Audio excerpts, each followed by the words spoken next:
Ladies and gentlemen, in my last video of building Freddy Fazbear's Mega Pizzaplex from Security Breach in Minecraft, we built all 9 courses of Monty's Minigolf arcade. Using command blocks and ender pearls, we were able to give the player the feeling of playing as the golf ball just as one would in Security Breach. However, in today's video, we are going to be moving on to the final playable arcade game and build the Balloon World arcade minigame. If you guys are excited for this build, then make sure you leave a like on this video and subscribe with notifications on so that way you don't miss out on all future uploads and can help the channel to continue to grow. But with all of that being said, let's begin work on Balloon World. So just like with the Princess Quests, this arcade game is meant to be played from a 2D perspective. Balloon World is a challenging task to beat as the player takes control of a balloon boy and must dodge over obstacles while suspended in midair. However, when recreating the minigame in Minecraft, we don't need to overcomplicate the build, as making a parkour course themed around the game presents the same experience as playing the original game. So let's quickly hop into a test world and see how we can make this work inside of Minecraft. So this is the world I used to test the commands that will eventually make it into the main Pizzaplex world. And as you can see here, I've started to put together what I think the Balloon World minigame should look like. It's a really cool concept to show off, so let's go through how it works, starting with these 2 command blocks down here. So when the player enters the minigame, they're going to be spawned on top of a platform just like this one, and be instantly given 2 effects. The first one being a jump boost effect, and the second one being a slow falling effect. And the reason behind this is that way when the player is jumping throughout the parkour course, they're given this sense of low gravity as if the player was holding on to a balloon. After that, the player is free to start the parkour course, which is going through a narrow hallway to still give off the 2D style of the original Balloon World game. And once we make it to the very end, you will notice that we get teleported to another hallway. Now, the reason behind this is that way, instead of having a single hallway that lasts over thousands of blocks, we are able to make a looping parkour course that changes scenery as the player progresses through the game. Now, this is just a test example for the final build. You can actually see here that I've started to make the backdrops of what these hallways are actually going to look like in-game. So we have the starting circus grounds, moving down to the forest setting, and eventually a cave system. Not only that, but you can notice that behind these walls we also have the night cycle version of each one of these environments, as the time of day changes as the player lasts for a longer period of time throughout the game. While we're on the topic of the day and night cycle, I couldn't forget the iconic sun and moon faces that take up the sky as the player is progressing. So these 2 props will be a recurring theme throughout the entire game and will be plastered somewhere in the top corner of each one of these hallways. So that's the basic rundown for the first part of the minigame, so let's now head over to the Pizzaplex and take a look at the outlines. Here we are in the Pizzaplex world, and here are the outlines for the minigame. We have 8 strips of 7 by 76 for each section that spans over 4 different layers. Each one of these layers and sections represents a different environment, where 4 strips of each level are going to be for the day cycle and the other half are going to be for the night cycle. And then when it comes to the different levels, we're going to have the circus grounds at the top, we're going to have the forest the next one down, the cave system after that, and then finally at the bottom we are going to have the glitched version of the game, which we will be working on last. But with everything now at the ready, let's go ahead and get started on the build for each environment of Balloon World.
And with that, the first two environments are now in place, so let's go ahead and get started working with the commands. Let's begin with the effects commands that I showed off at the start of the video. So we're going to need the coordinates for the starting platform where the player is going to spawn when they enter the minigame. So this way, they are given the effects needed to be able to jump through the parkour course. That command block then sends an output to the two effect command blocks, giving the players the effects needed. Next, let's work on the system that takes the player to the next section once they've reached the end of the hallway. So at these two blocks here, we're going to once again need the Y level. You can see we're at Y equals 128. So we're going to once again put these coordinates into a /execute command block, which then sends an output to a TP command. So it's the exact same as these command blocks over there, except this time instead of going to an output that gives the player a potion effect, it's going to be teleporting them to the next section. So let's go ahead and test this out quickly. So now if we stand on top of this platform, you will now see that we are given the appropriate effects needed to be able to actually play the minigame. And then when we make the final jump at the end of the hallway, you're going to notice that we get teleported to the next section where we are able to continue on with the parkour. So now what we're going to do is repeat that exact same cycle over a few times. So we're going to have two daylight cycle modes, and then we're going to cycle over to the nighttime, go back to the day, and then back to night again. So each one of these hallways are going to be played continuously, and then you're going to get teleported to another time of day. And then once you've completed all 8 of these levels, you're going to then be teleported a level down to show progression throughout the course. Finally, the last commands that we need to put in place are once again the exact same execute commands, except this time if a player lands on any of these surface level blocks, they are going to be killed instantly, forcing them to restart the minigame at the very beginning. So unlike Balloon World, you are given no second chances here, and if you fail, you have to restart all over again. Have fun with that. But this is what things look like now that everything is here, and you can see how complicated things can look even for just simple command strings like what we have going on. I really hope that some of you guys are taking these minigame videos as a learning lesson of some kind and are starting to understand how command blocks work, as I was someone who didn't understand a thing when it came to commands before I started working on this project. But now that it's made some kind of sense to me, it's really cool the way it works. So if you do want to see a behind the scenes video where I go into detail of all of these minigames, then make sure you let me know down in the comments below, and I'll be sure to get a video up in the future. Other than that though, this is everything going on with Balloon World. This minigame is definitely the most simple out of the 3 built so far, but still hold the same functionality as the others. So the final thing that we need to finish are the overworld environment with the cave system, and then we need to get work on the glitched version at the bottom here. So before we get into that, we quickly need to build the cave level, and then we can get started working on designing how the glitched level is going to work.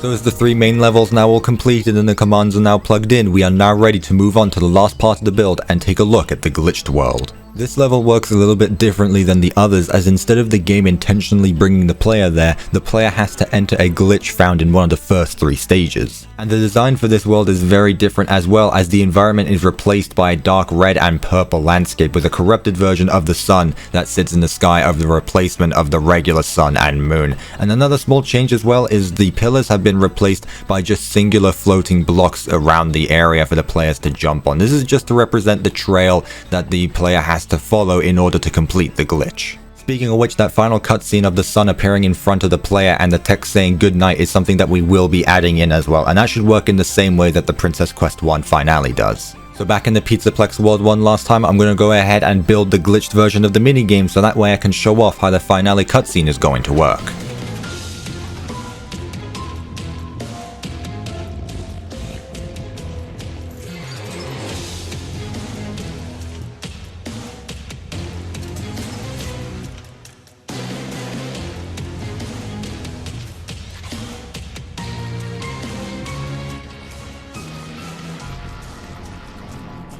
And with that final time-lapse now wrapped up, we now have a fully completed and functional Balloon World minigame. So let's go over the new things that have been added, starting with the entrance to the glitch world itself. Of course, that's what you just saw in that final time-lapse. But if we go to the cave system area, you will notice that there is actually a crimson log here, which represents the glitch that a player would find in the Balloon World minigame. So if we go ahead and jump in front of it instead of jumping on the platform, you will notice that the player gets teleported to the glitched version of the world. Once the player makes it to the end of the final glitch hallway, instead of continuing on with the parkour course, the player is taken to this small room where the glitching text appears in the center of the screen and the sun stares at the player just like how Glitch Trap does in Princess Quest, and then after a few seconds we appear in front of the arcade machine where we can play the minigame once again if we would like. While we're here, I think it's a good time to show off the menu screen for the minigame itself, where unlike Princess Quest or Monty Golf, I went ahead and recreated the start screen where the text Balloon World can be seen written on banners. I once again decided that it would be good to continue the idea of using letter patterns in the banners just to make the build feel more authentic. Other than that though, the entirety of Balloon World is now all completed. This was definitely the easiest of the 3 minigames to create. However, I still love the fact that I was able to recreate a version of this minigame inside of Minecraft. Recreating these 3 minigames in Minecraft has honestly been one of my new favorite parts of the entire Pizzaplex project, and I really hope that you can all appreciate and enjoy the work that has gone into the series, as it has to be one of my new favorite things that I've ever worked on. But with all that being said, there is only one final thing left for us to do, and go ahead and playtest this minigame.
But ladies and gentlemen, that is going to wrap it up for today's video. I really do hope that you guys enjoyed, as a lot of time and effort went into this part of the build, and I couldn't be more proud of the ending result. If you did enjoy this video, then make sure you leave a like on it and subscribe to the channel with notifications on, so that way you don't miss out on all future uploads and can help the channel to continue to grow. But hopefully you guys did enjoy, and I will of course see you in my next video.